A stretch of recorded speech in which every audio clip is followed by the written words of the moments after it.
नमस्कार शेतकरी मित्रांनो, मी कृषी मार्गदर्शक लौकिक पाटील. 100 दिवस 100 औषधे. दिवस आज आपला 73.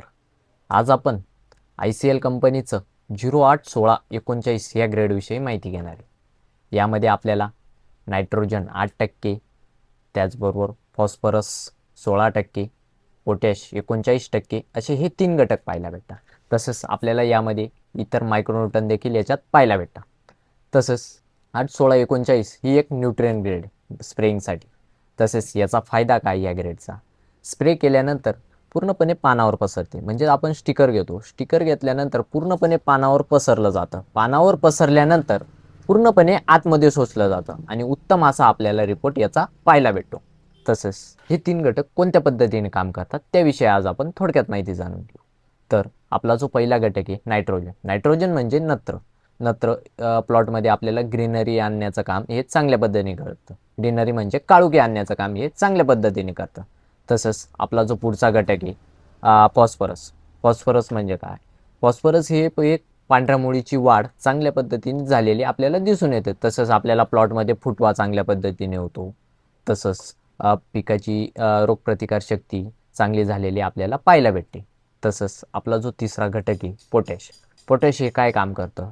तर पिकाची जी काही सुदृढ वाढ होती ती नायट्रोजन आणि फॉस्फरस या दोघांच्या संतुलित प्रमाणामुळे पोटॅश पिकातील जी काही फुल सेटिंग असते त्याच्यात आपल्याला वाढ झालेली दिसून येते. तसंच फळ सेटिंगला चांगल्या पद्धतीने काम करतं.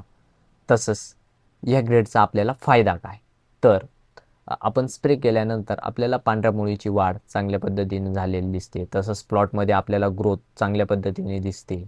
तसंच सर्वात महत्त्वाचं सांगायचं ठरलं तर पिकामध्ये जे काही आपण अन्नद्रव्य टाकलेले असतात ते अपटेक करण्याचं काम देखील हे अतिशय उत्कृष्टपणे ही ग्रेड काम करते.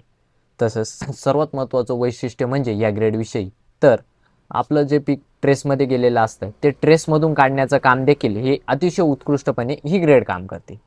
तसंच याचं आपण फुल सेटिंगच्या टायमाला तसं फुल सेटिंगला फळ सेटिंगला हे चांगल्या पद्धतीने काम करतं.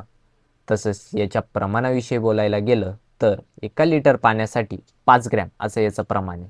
म्हणजेच 200 लिटर पाण्यासाठी 1 किलो असं याचं प्रमाण आहे. तसंच हे प्रोडक्ट तुम्हाला मार्केटमध्ये 1 किलो या पॅकिंगमध्ये अवेलेबल होईल. धन्यवाद मित्रांनो.